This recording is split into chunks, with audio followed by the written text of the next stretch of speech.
Bismillahirrahmanirrahim. Assalamualaikum warahmatullahi wabarakatuh. Halo semuanya, apa kabar? Apa kalian di rumah baik-baik saja? Semoga dengan adanya pandemi COVID-19 kali ini kalian dapat belajar di rumah dengan baik. Tapi selain itu saya juga menyiapkan pembelajaran melalui video ini.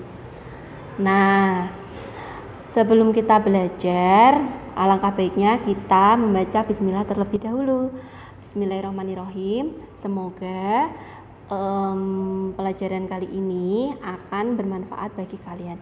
Oh iya, materi kali ini itu tentang persebaran Hindu-Buddha yang ada di Indonesia. Nah, oleh sebab itu Bu Lina sudah menyiapkan video PowerPoint-nya. Nah, sekarang kita pelajari tentang persebaran Hindu-Buddha. Proses masuknya Hindu-Buddha yang ada di Indonesia.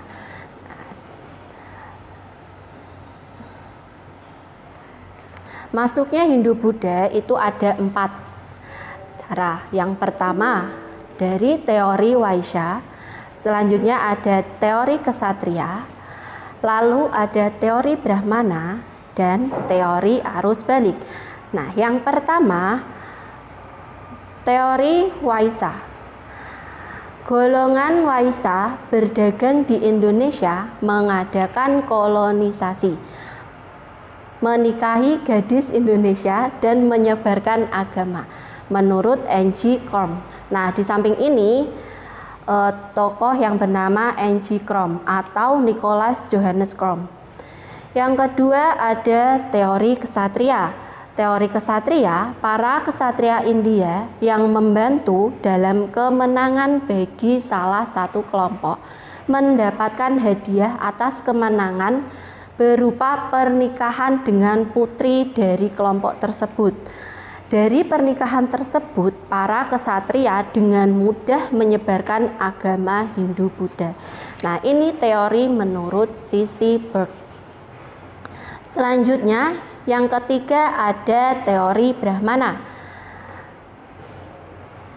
Kaum Brahmana melakukan pengamatan terhadap sisa-sisa peninggalan kerajaan yang bercorak Hindu-Buddha di Indonesia, terutama prasasti yang menggunakan bahasa Sanskerta dan huruf Pallawa. Ini menurut J.C. Van Leur. Selanjutnya ada teori arus balik. Orang Indonesia pergi ke India untuk belajar agama Hindu, kemudian kembali lagi ke Indonesia untuk menyebarkan agama tersebut. Nah, teori arus balik ini menurut F.D.K. Bosch. Selanjutnya, pengaruh Hindu-Buddha terhadap masyarakat di Indonesia. Yang pertama ada bidang pemerintahan, selanjutnya ada bidang sosial, yang ketiga ada bidang agama, yang keempat ada bidang ekonomi, dan yang kelima ada bidang kebudayaan. Bidang pemerintahan. Sistem pemerintahan dikenalkan oleh orang-orang India. Dalam sistem ini, kelompok-kelompok kecil masyarakat tertentu dengan kepemilikan wilayah yang luas, kepala suku yang terbaik dan terkuat berhak atas kekuasaan kerajaan. Oleh karena itu, lahir kerajaan seperti Tarumanegara, Sriwijaya, Kerajaan Kediri, Kerajaan Singasari, dan sebagainya. Selanjutnya ada bidang sosial. Nah, dalam bidang sosial ini terjadi bentuk perubahan masyarakat. Masyarakat mulai mengenal sistem kasta. Nah, muncullah golongan-golongan baru dalam masyarakat seperti golongan Brahmana, golongan Waisya, golongan Sudra. Dan yang ketiga ada bidang agama. Nah, pada zaman dahulu sebelum pengaruh Hindu-Buddha masuk ke Indonesia, orang zaman dahulu itu mempercayai animisme dan dinamisme. Masyarakat mulai menerima sistem kepercayaan baru, yaitu agama Hindu dan Buddha.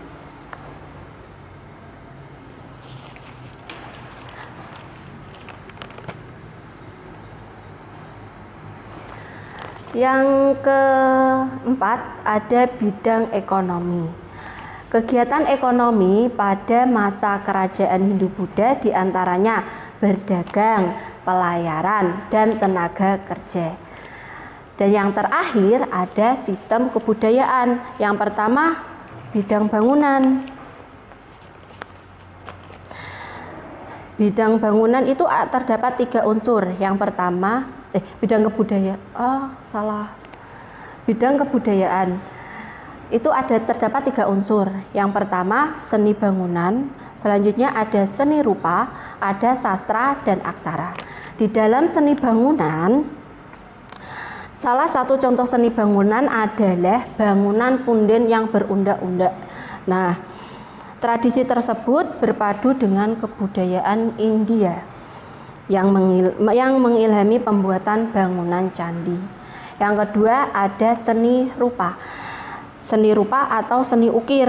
Masuknya pengaruh Hindu-Buddha membawa perkembangan dalam bidang seni rupa, seni pahat, dan seni ukir. Hal ini dapat dilihat pada relief atau seni ukir yang terdapat pada dinding candi. Yang ketiga ada sastra dan aksara. Sastra dan aksara ini berkembangnya pengaruh India di Indonesia membawa kemajuan besar dalam sastra.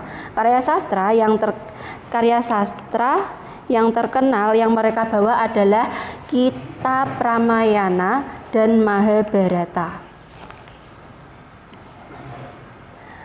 Kerajaan Hindu-Buddha yang ada di Indonesia. Yang pertama ada Kerajaan Kutai, selanjutnya ada Kerajaan Tarumanegara, ada Kerajaan Sriwijaya, Kerajaan Mataram kuno, Kerajaan Medang, Kerajaan Kediri, Singosari, dan Kerajaan Majapahit. Oke, kita lanjut ke Kerajaan Kutai terlebih dahulu ya. Kerajaan yang pertama adalah Kerajaan Kutai. Kerajaan Kutai berdiri pada abad ke-5 di Muarakaman, Kalimantan Timur. Kerajaan Kutai ini kerajaan terbesar nomor 1 di Indonesia. Maksudnya kerajaan Buddha terbesar, kerajaan Hindu-Buddha terbesar nomor 1 di Indonesia. Nah, raja pertamanya adalah Raja Kudungga. Sedangkan pada masa pemerintahan Raja Mula Warman, kerajaan Kutai ini mencapai masa kejayaan. Tahun runtuhnya ketika dipimpin Raja Kartanegara abad ke-15. Peninggalannya berupa prasasti Yupa. Kerajaan Kutai ini selanjutnya ada Kerajaan Kutai ini kegiatan ekonominya dilakukan masyarakat Kutai adalah usaha peternakan, pertanian, dan perdagangan. Nah, selanjutnya Kerajaan Tarumanegara. Kerajaan Tarumanegara adalah kerajaan terbesar nomor 1 di Pulau Jawa. Kerajaan Hindu-Buddha terbesar nomor 1 di Pulau Jawa. Nah, tahun berdirinya pada abad ke-5 Masehi di daerah Banten. Puncak masa kejayaannya ketika masa kepemimpinan Raja Purnawarman. Peninggalan kerajaannya itu berupa prasasti kebun kopi, Ciarutten, Pasir Awi. Nah, kerajaan Tarumanegara ini tingkat ekonominya atau kegiatan ekonominya kerajaan Tarumanegara ini adalah dengan bertani dan berdagang. Fabian menjelaskan bahwa di Tarumanegara itu ada 3 agama. Yang pertama, agama Hindu, agama Buddha, dan animisme. Sedangkan rajanya memeluk agama Hindu. Selanjutnya ada Kerajaan Sriwijaya. Kerajaan Sriwijaya ini berdiri pada abad ke-7 di Palembang, Sumatera Selatan. Nah, Kerajaan Sriwijaya adalah salah satu kerajaan yang pernah berdiri di Indonesia. Kerajaan besar yang pernah berdiri di Indonesia. Kerajaan ini mampu mengembangkan diri sebagai negara maritim dengan menguasai lalu lintas pelayaran dan perdagangan dari Selat Malaka, Selat Sunda, hingga Laut Jawa. Nah, puncak kejayaannya pada Kerajaan Sriwijaya ini ketika masa pemerintahan Raja Bala Putra Dewa. Tapi masa runtuhnya Kerajaan Sriwijaya ini ketika tahun 1377 Masehi. Nah, Kerajaan Sriwijaya ini juga pernah menjadi pusat kegiatan ilmiah agama Buddha di Asia Tenggara. Selain itu, Sriwijaya juga menjadi pusat perdagangan karena letaknya di dekat pantai dan di dekat Sungai Musi. Nah, sedangkan peninggalan Kerajaan Sriwijaya ada Candi Muara Takus, Prasasti Talang Tuo. Selanjutnya Kerajaan Mataram Kuno. Kerajaan Mataram Kuno ini berdiri di sekitar Jogja dan Solo, Jawa Tengah. Berdiri pada abad ke-8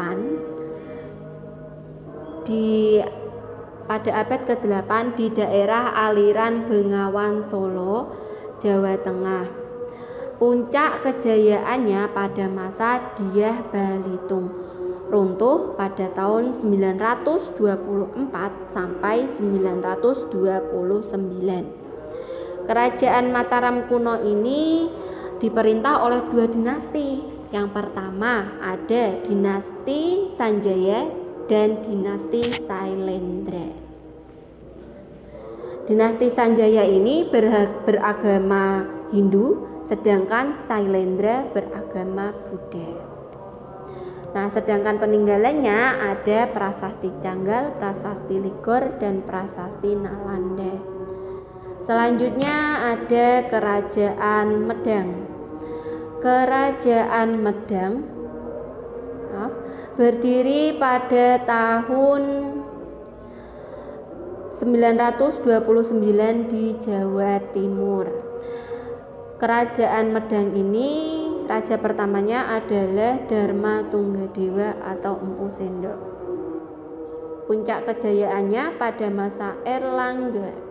Sedangkan kehidupan ekonomi Kerajaan Medang banyak tergantung pada pelayaran dan perdagangan.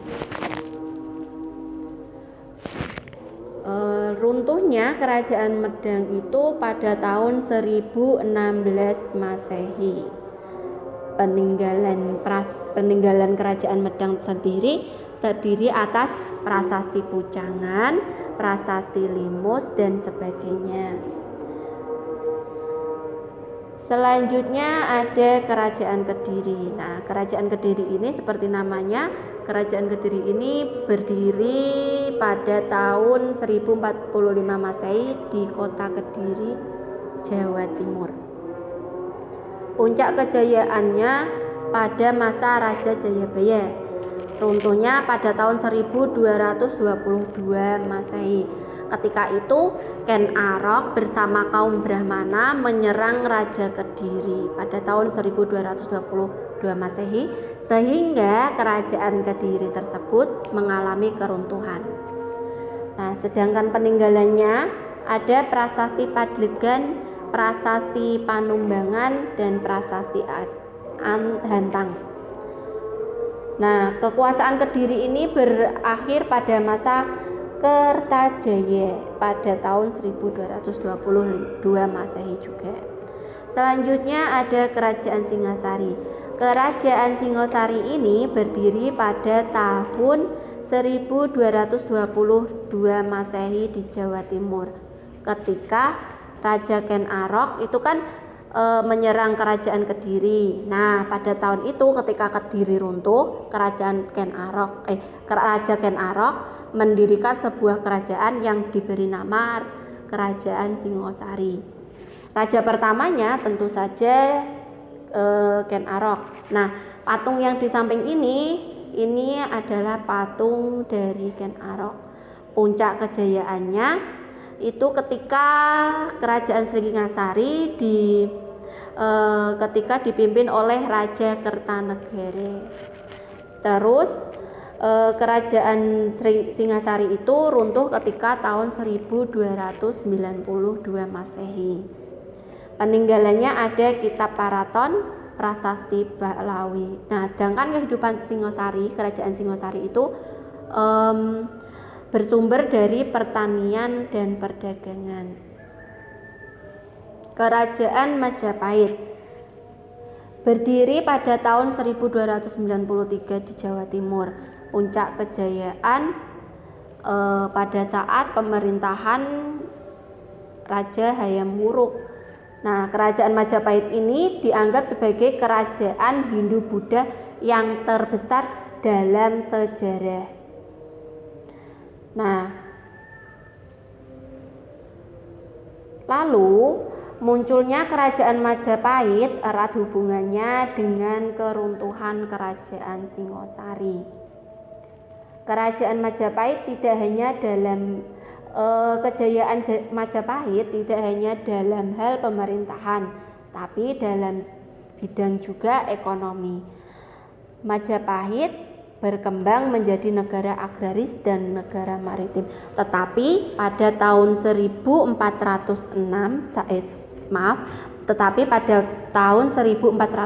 sampai 1406 kerajaan Majapahit mengalami keruntuhan. Nah, sedangkan ada beberapa peninggalan yang ditinggalkan oleh kerajaan Majapahit. Yang pertama ada Prasasti Gunung Butak, lalu ada Prasasti Kudadu.